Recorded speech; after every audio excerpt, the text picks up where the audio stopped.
how many people within the military actually know or aware of the secret space program? Like is it? He told me, yeah, he told me. He said when you get your Eagles, he said. I said what's, and I was kind of really disoriented. I said what? And he goes, and he pointed at his rank, and he said it's based off the Roman Eagle.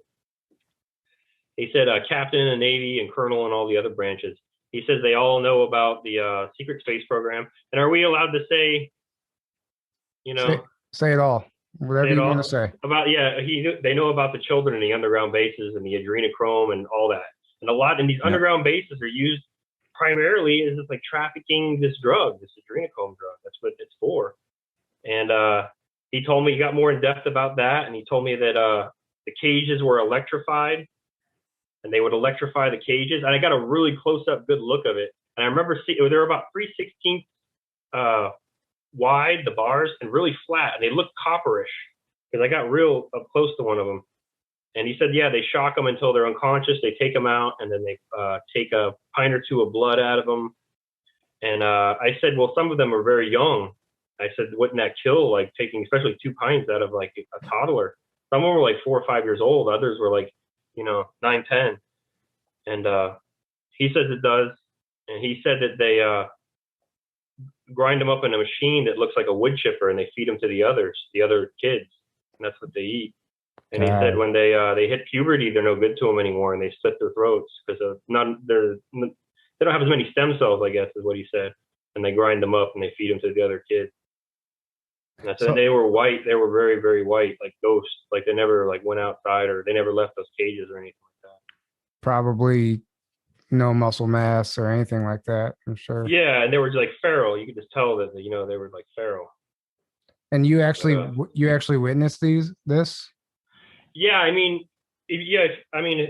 I'll go to that part because this is part of it.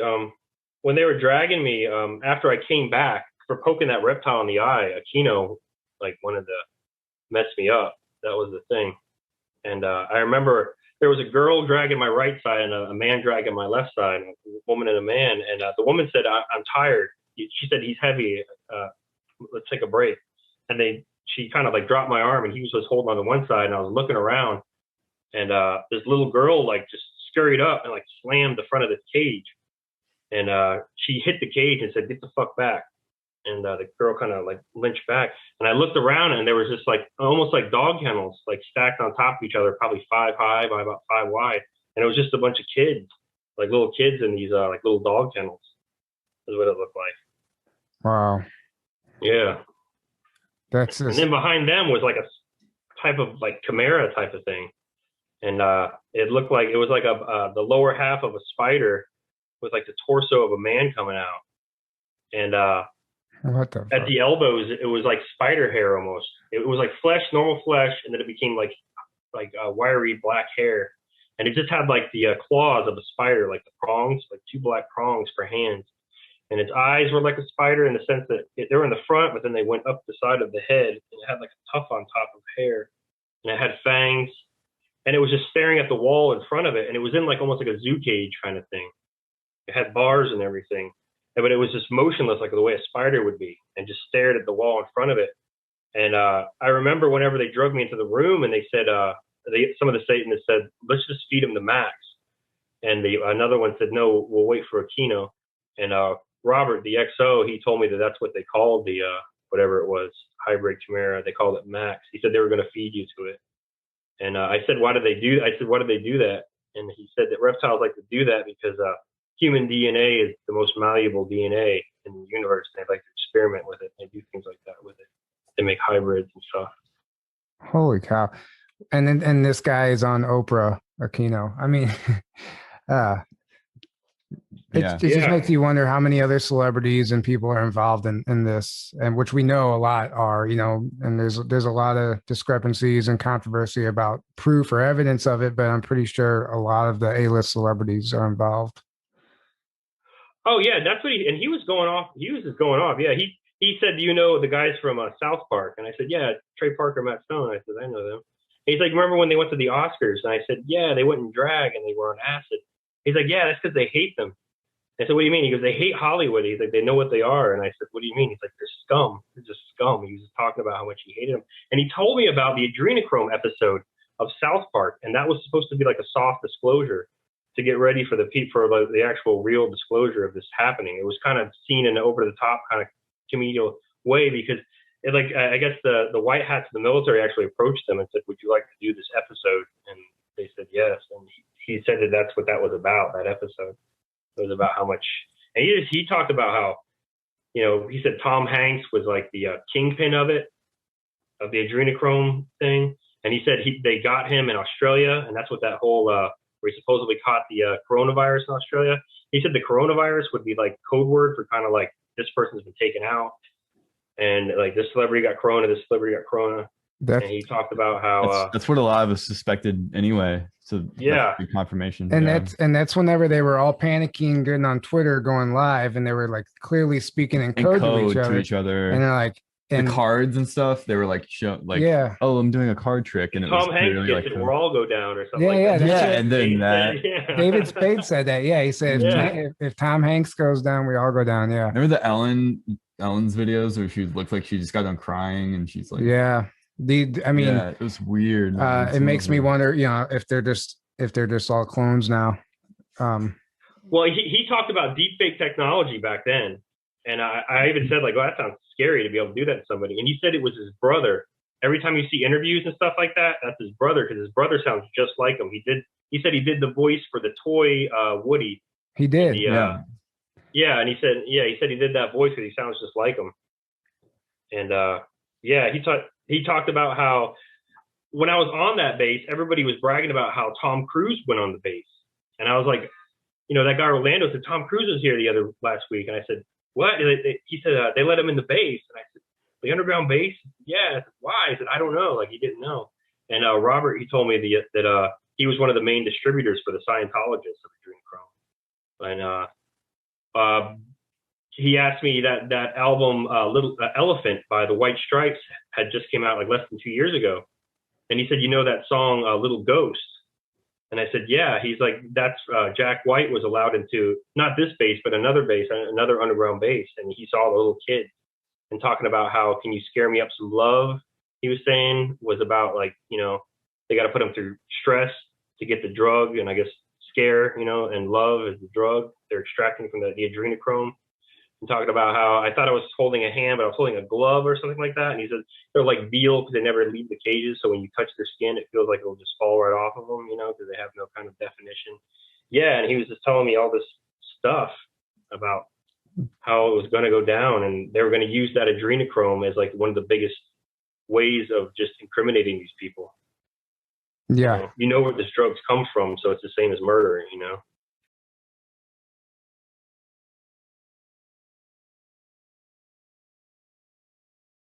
Yeah, later on, I did have memories of Michael Aquino and him torturing me for days, and I was drug under the, I was taken deeper under the underground base, and it looked almost like Adobe huts. It kind of reminded me of that technology that people talk about, where you can put machines through that turn the stone and earth into glass. It's so hot, and it carves out the underground bases. But these were more just like hallways.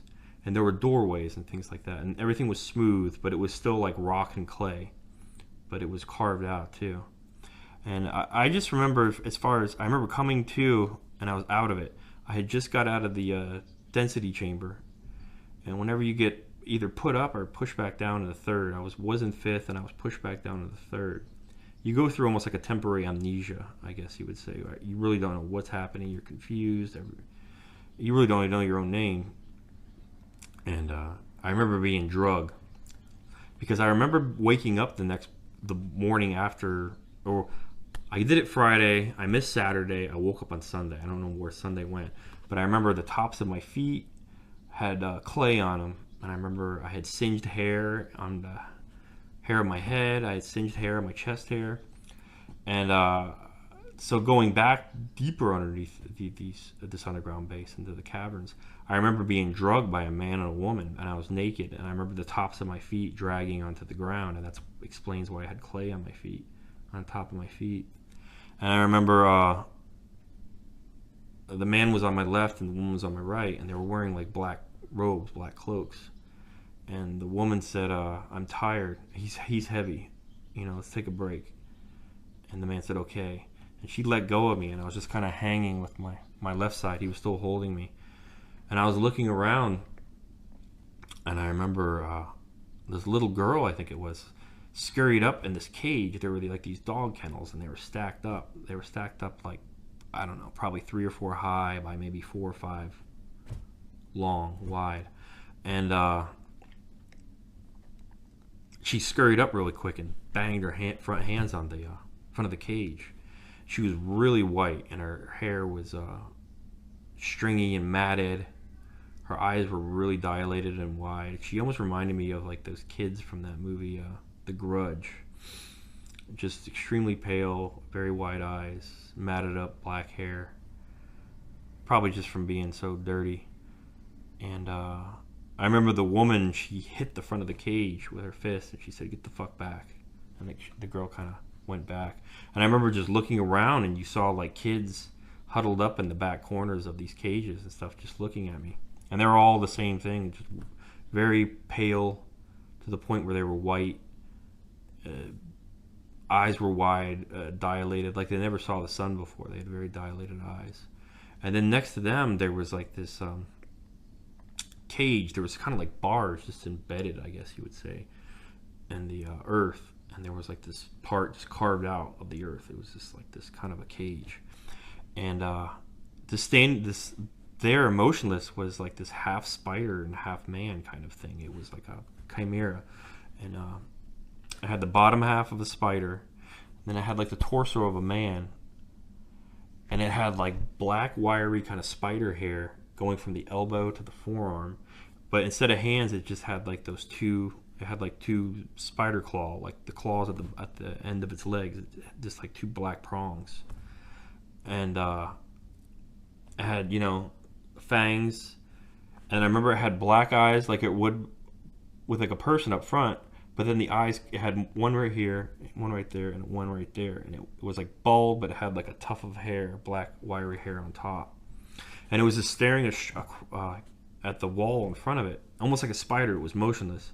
It didn't look at me. I had a feeling it could see me, though, because it had eyes on the side of its head. Then they picked me up again and drugged me into the room next door. And I remember one of them. They were Satanists, I found out later. They were all wearing black robes and stuff. And one of the Satanists said, let's just feed him the max. And another one said, no, we're going to find out what Aquino wants to do to him first. And I found out later from Robert, the XO, that they named it Max. And I said, why did they do that? And he told me that it was like building ships in a bottle to reptiles and greys and stuff like that. It's like a way to occupy their time. It's just like a way to, it's like a hobby for them. He said they live underground all the time and they don't really get to do very much. So, you know, making these things is a way to occupy their time.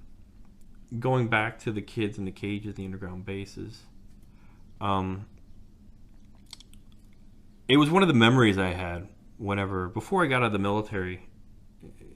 You go through this process where you talk to the Master Chief of the base, and he was an off-world German, and you talk to the XO, the executive officer, and then you talk to the CO. So I talked to the Master Chief, and I thought he was kind of a jerk. But then I went to the XO, and it turned out the XO knew me in this past life, was very good friends with me. He told me I was like a son to him. And it was one of the memories I had, was I remember just seeing these kids in cages.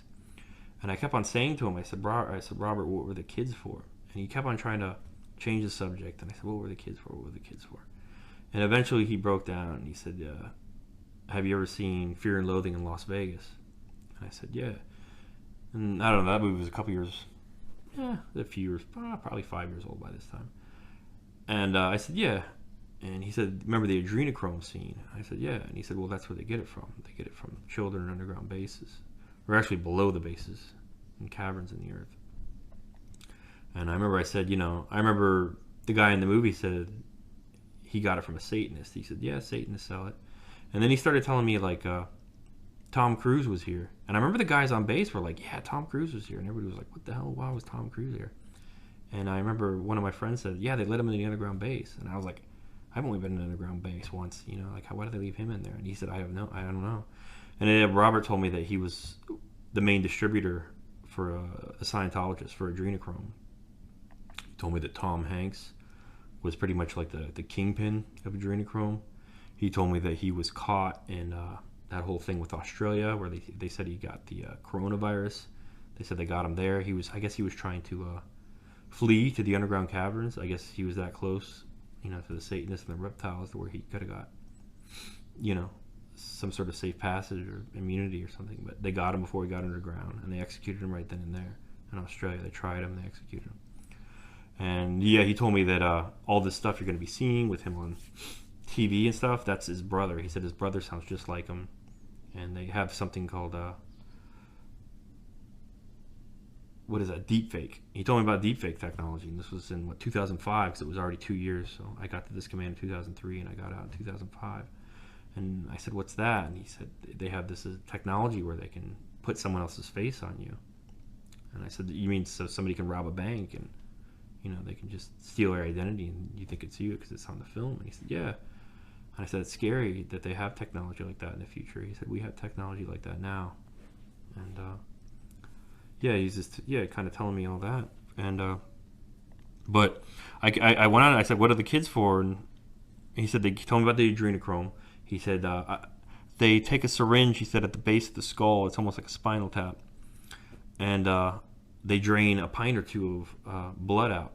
Oh, he said first they electrify the cages. I guess the cages are hooked up to like electricity. They shock the kids till they pass out, and that causes the adrenaline to kick in.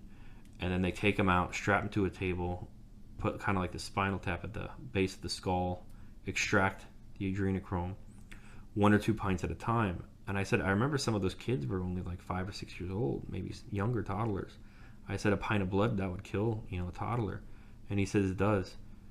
And he said they grind them up in something that looks similar to a wood chipper, and they feed them to the other children. And I guess that's what they eat.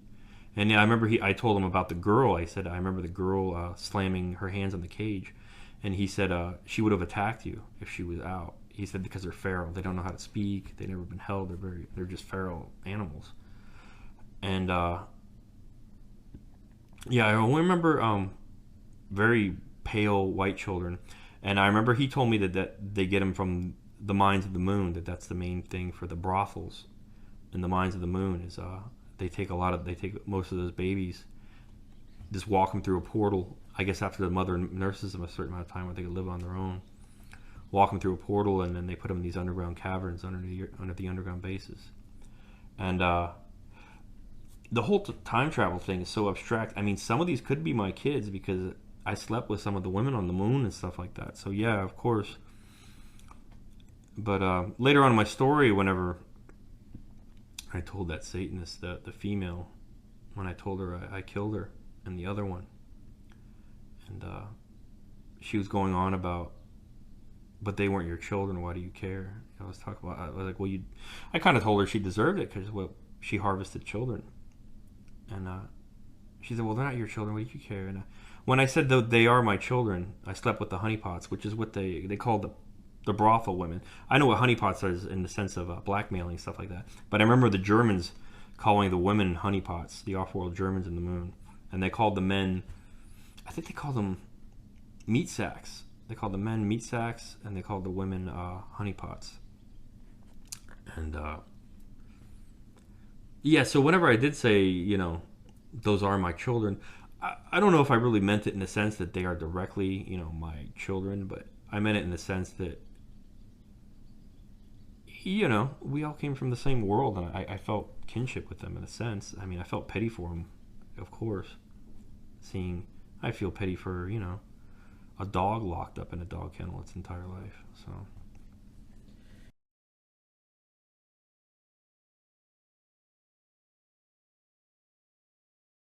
Tell us a little bit more about what you do recall.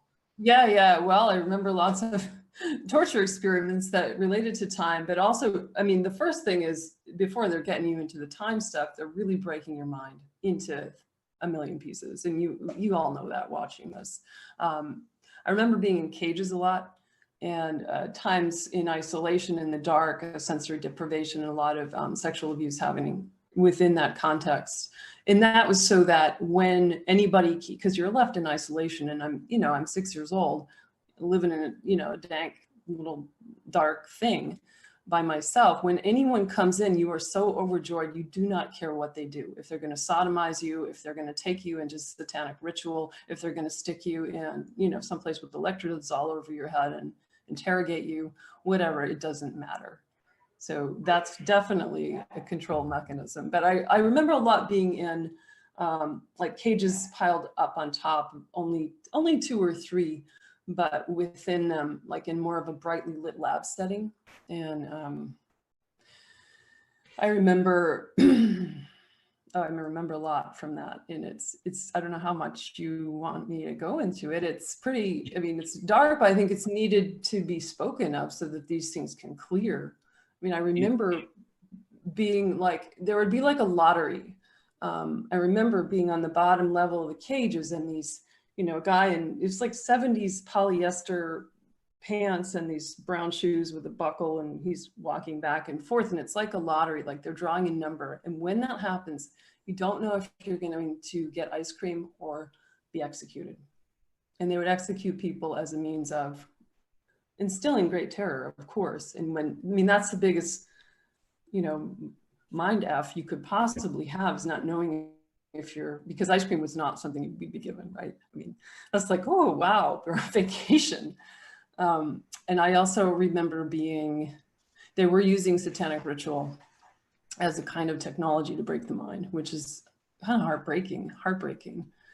So that's why, I've been investigating more, how is satanic ritual used by the military in these kinds of programs as a technology itself to,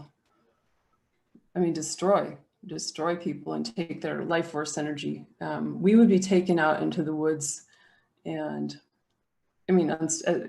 unspeakable things happening there with, in the end, child sacrifice. First, we would be drugged and sodomized, and then taken out to the woods at the base. And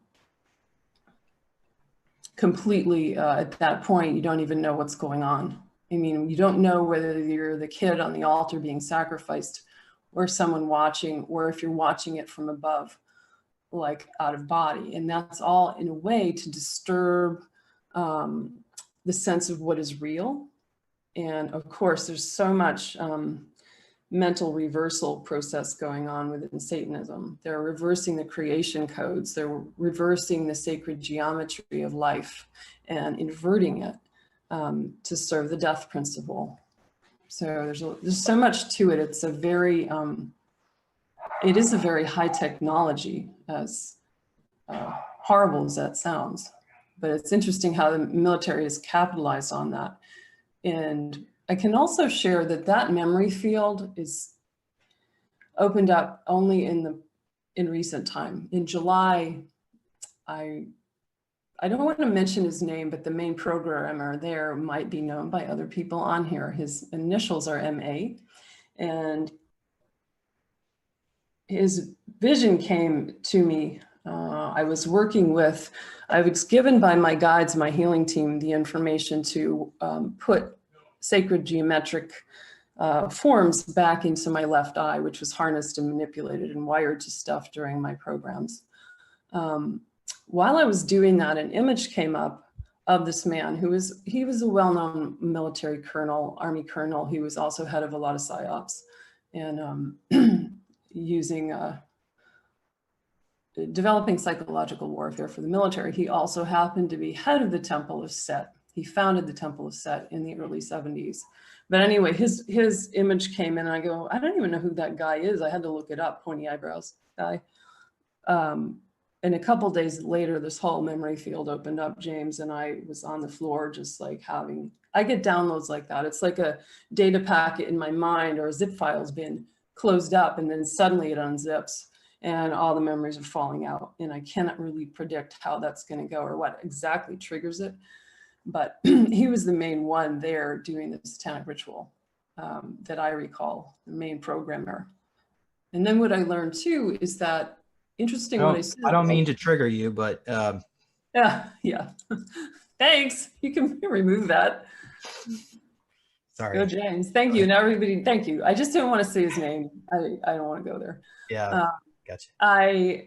It's interesting, just briefly, but what I shared about my father's death opening up memory fields, I realized, and remember, I had to look up this guy's name. I didn't even know who he was, which is how buried this was. Phenomenal to me. That is exactly the time last month when things started to circulate on the internet that he had died or transitioned from his physical form. Doesn't mean they didn't clone him, but I thought that was really fascinating how my memory retrieval of these, just probably one of the most horrible memory fields that I have, opened right up. So I know I have more memory coming up as when other people die, and that's not shortly off in my future. Okay. So here's a Draco, one of the white ones. The Royals. These are some reps. This is again drawn by Ken Bakeman.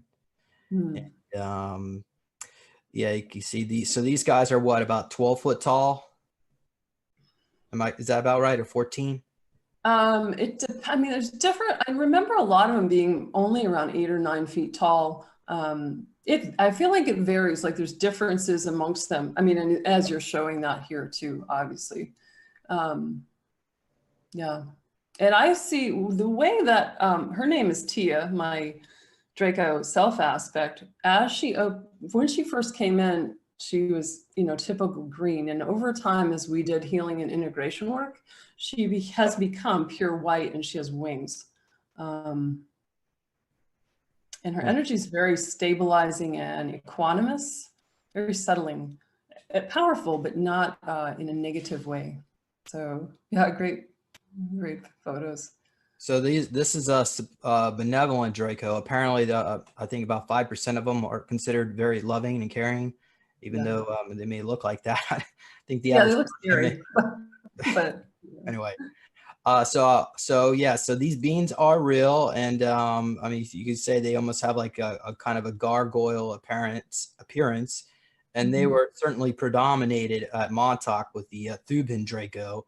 Which were involved in a lot of the sex rituals with the kids. They would shapeshift into a human child, and participate in the rituals. But as far as where you were taken and so on, it appears that these experiences took place outside of time, or like in a time bubble outside of our realm of time. So you could have been there for 40 years or 20 years. And they would have been re-aging you over and over between the ages of 7 to 12 or whatnot. Is any of this resonating with you as true? I don't know. I mean, the time period, I don't think I was actually at Montauk for that long, but I don't know. I do know, James, that time is so slippery when we talk about all of this. I mean, it's like, and especially when we contemplate going off world, as soon as you're leaving Earth's orbit, time gets really different. And by the time, I was out on Planet X, I don't even know if time exists. So I've wondered if I completed my work out there at the end of the 90s, is that just catching up to the now? Like, because I've had experiences like, I have felt, and other people can probably relate to this, that I'm in some kind of a time loop at times, or there's a way that it's still going on. It could be a cloned effect, like there's still clones out there. But anyway, time is slippery. Would you be willing to share maybe some of your experiences? Like, for instance, in the cages, do you recall what they fed you? I don't have memory of food there. No. Typically they would put dog food in a bowl.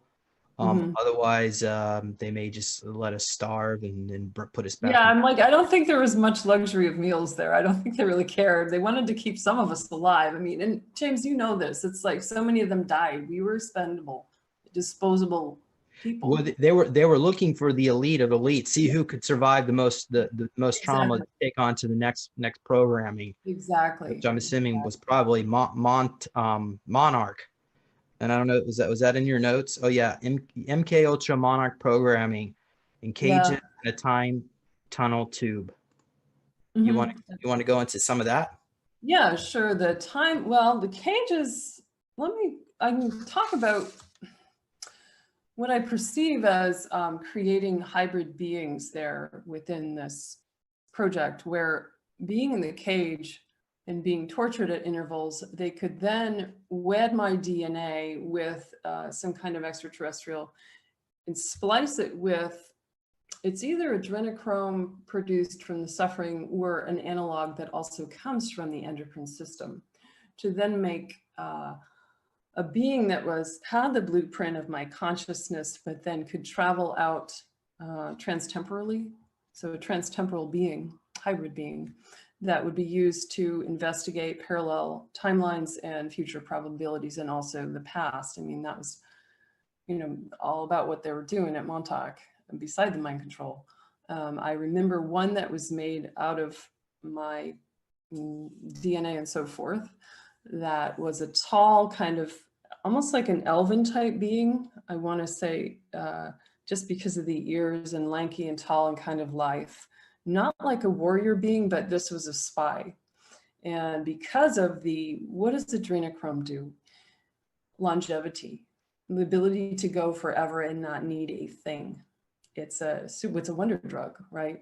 So splicing this into somehow the genetics of this being allowed it to go and go and go and live forever out in these long spans of, talk about time and beyond time, 1,000 years out there, 1,000,000 years out, who knows, and it could still come back. Whereas if you send a human, it might not make the journey back.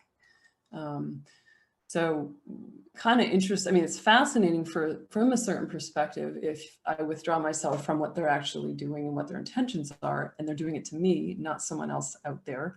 The technology and the things that they're employing to do all this are mind-blowing to the conceptual linear mind, based on, Newtonian physics and linear time.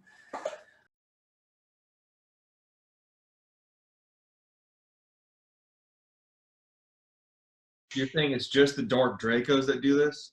No, but the Dark Dracos are ones that I know for a fact that have been doing it. A lot of the ships that I ended up raiding for the last, well, I can't really give a time frame, that'd be breaking contracts, but have had them on there. And I've actually been part of the human slave trade as a kid as well. When Section 13 found me too unruly, they put me in a crate and shipped me to the Mars base, and there was human slave trading going on there. I've also been put on a planet that had like thousands of cages of teenagers and children and some adults as well. What is this? I don't know where that was. I have no clue. They knocked me out and I woke up in a cage over there. A warehouse of just caged people?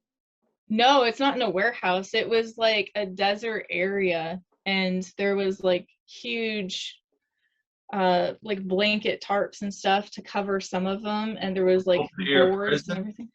Huh? Like an open air prison? Yeah, kind of. But it was just, it was kind of like this weird built-in walled area of all these cages lined up and stacked on each other, and then they had like boards that you would have to walk to go to some of the areas. It was very low maintenance, but they had draconian guards there and some other reptilian species as well. But you would see people come in, like point to the cages. They would bring the people out of the cages and the kids, and then they would put them in shackles and then just walk off. So I managed to end up breaking out of there with a few other people, and then I just used one of my teleports for opening portals to get the heck out of there, because I wasn't looking back at all. Okay. That place was horrible. These races that go around enslaving, like, are there any other races that are higher than them that will bust up on them and kick their ass and put them in cages? Like, does anyone give these Dark Dracos anything like that, a reality check? Is there something? So it's kind of weird for the power struggle here, because a lot of the some of the Dark Draco higher ups, the ones that actually have wings and can shapeshift, they actually came from a different different universe. Sorry. And so their coding is a lot higher than the majority of the species down here. What do you mean Down here, coding? sorry. So every universe has its own source coding. And if it's from a higher dimension and they come over here, they get to keep that coding, which means that their physics and abilities are going to be a lot greater than the ones who were created over here.